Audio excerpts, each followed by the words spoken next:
This, if you're one of the few that haven't seen it yet, is the first shared footage from the new Star Wars movie. This trailer debuted online, where it has been viewed more than 72 million times. Even though it won't hit theaters for more than a year, it's a safe bet that even those with a limited interest in movies are at least peripherally aware that new Star Wars movies are coming. Disney Studios purchased Lucasfilm for $4 billion for the rights to bring new Star Wars movies to the big screen. This was very similar to a purchase they made a year before to bring Marvel Studios and their collective superheroes under the Disney umbrella. The massive purchases represent a bet on Disney's part that they can create movies and merchandise that will eclipse their huge investments. Sharing footage for the next Star Wars movie a full year in advance is a step toward making good on that bet. Promoting movies years in advance isn't an anomaly. This image is the first photo of the new Batman in Warner Brothers' upcoming Batman vs. Superman movie. Promotion for it started in 2014. The movie won't hit theaters until 2016. Marvel Studios just publicly announced their upcoming slate of superhero movies, essentially opening the promotional season for movies that won't premiere in theaters for another 4 years.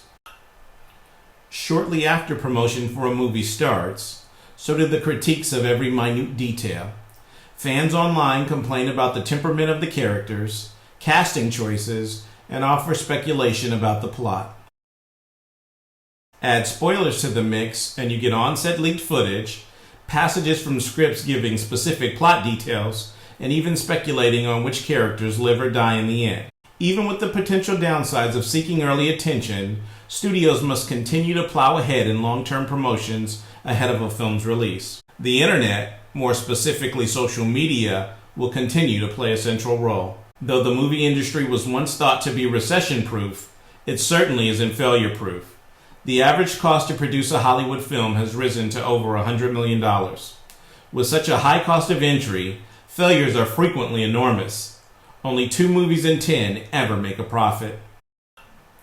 There are a faithful few who keep the movie industry afloat.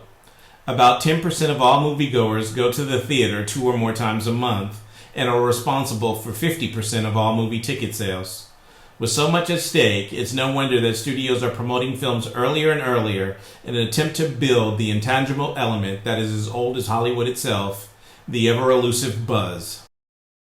Since the golden age of Hollywood, the amount of buzz a movie has received has been a major factor in helping studios predict a film's financial success. Tried and true methods for generating buzz included the media attention its stars commanded, or even the movie's potential to garner awards and critical acclaim.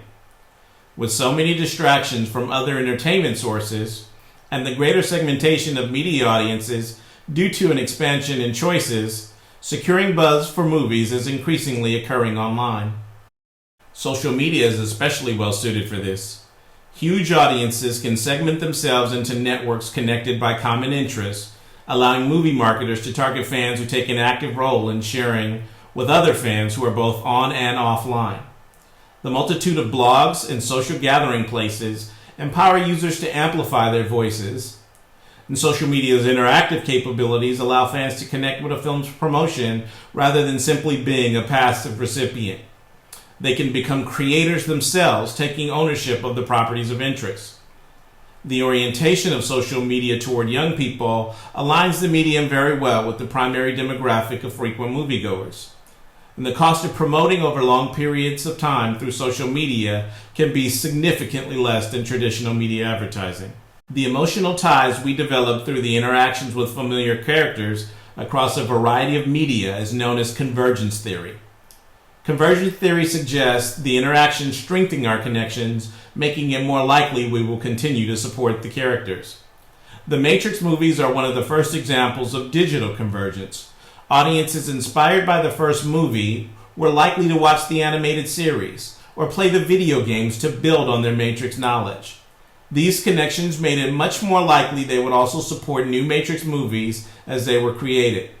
Social media is a new medium for convergence, allowing fans to interact and build emotional ties in support of movie characters. The downside, too much information can spoil our experiences. As with The Matrix, the latter stories became so muddied with information alluded to from other media, casual viewers that didn't play the games or watch the cartoons found the story nearly incomprehensible. Superhero and science fiction genres will continue to thrive in this era of social media promotion, but anywhere where there's pre-existing familiarity with characters or storyline is key.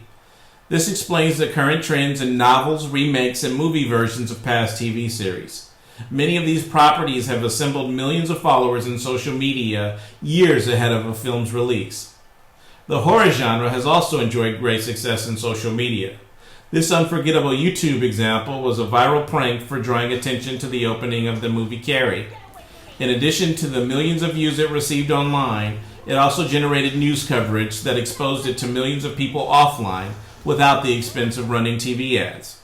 In closing, advanced marketing on social media will continue to command a prominent place in the movie promotional mix. The most active movie fans are making decisions whether to see a movie or not long before they are actually released. They are seeking information years in advance and are willing to play an active role in sharing and promoting these movies that meet their interests. Familiarity with the characters and stories also made it likely social media fans would see a movie and recommend it to others. Spoilers can be problematic for movie promotion. There's a general dislike for spoilers. However, the more frequent moviegoers were least likely to seek out spoilers and even less likely to be swayed against seeing a movie because of spoilers. And movie audiences today are much less dependent upon critical reviews to make their decisions about seeing a film. They feel that critics have little idea of what audiences truly want.